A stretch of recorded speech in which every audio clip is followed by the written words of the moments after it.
ರಾಜಧಾನಿ ಬೆಂಗಳೂರಿನಲ್ಲಿ ಹನಿ ಹನಿ ನೀರಿಗೂ ಕೂಡ ತತ್ವಾರ, ಅದರಲ್ಲೂ ಕುಡಿಯೋ ನೀರಿನ ಸಮಸ್ಯೆ ನಿಲ್ಲದಂತೆ ಕಾಡ್ತಾ ಇದೆ.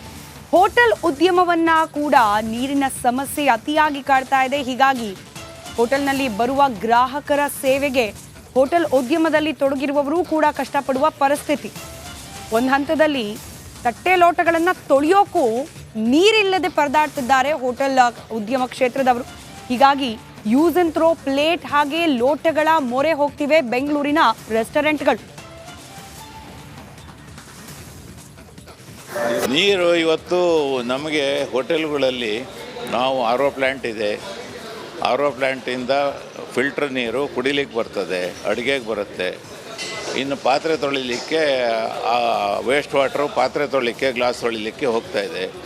ಆದರೆ ಅಂತರ್ಜಲ ಮಟ್ಟ ನಮ್ಮಲ್ಲೂ ಕೆಳಕ್ಕೆ ಹೋಗಿರೋದ್ರಿಂದ ನಾವು ಈಗ ಏನು ಮಾಡ್ತಾ ಇದ್ದೇವೆ, ಮುಂದೆ ಯೂಸ್ ಆ್ಯಂಡ್ ಥ್ರೋ ಪ್ಲೇಟ್ಸನ್ನು ಯೂಸ್ ಮಾಡಬೇಕು ಅಂತ ಇದ್ದೇವೆ. ಯೂಸ್ ಆ್ಯಂಡ್ ಥ್ರೋ ಪ್ಲೇಟ್ಸ್ ಬರುತ್ತೆ, ಅದನ್ನು ಯೂಸ್ ಮಾಡಬೇಕು ಅನ್ನೋ ಭಾವನೆ ಇದೆ ನಮಗೆ. ಅದೀಗ ಮಾಡಬೇಕು. ಇವತ್ತು ನಮಗೇನಾಗಿದೆ, ಆ ಪ್ಲೇಟಿನ ಚಾರ್ಜು ಒಂದು ಪ್ಲೇಟಿಗೆ, ಚೆನ್ನಾಗಿರೋ ಪ್ಲೇಟಿಗೆ 3 ರೂಪಾಯಿ ಬರುತ್ತೆ, ಒಂದು ದೋಸೆ ಪ್ಲೇಟಿಗೆ. ಇಲ್ಲಿ ನೀರಿನ ಖರ್ಚು, ತೊಳೆಯೋ ಕೆಲಸಗಾರರ ಸಂಬಳ, ಅದು ಎರಡನ್ನೂ ಲೆಕ್ಕ ಹಾಕಿ ಇದು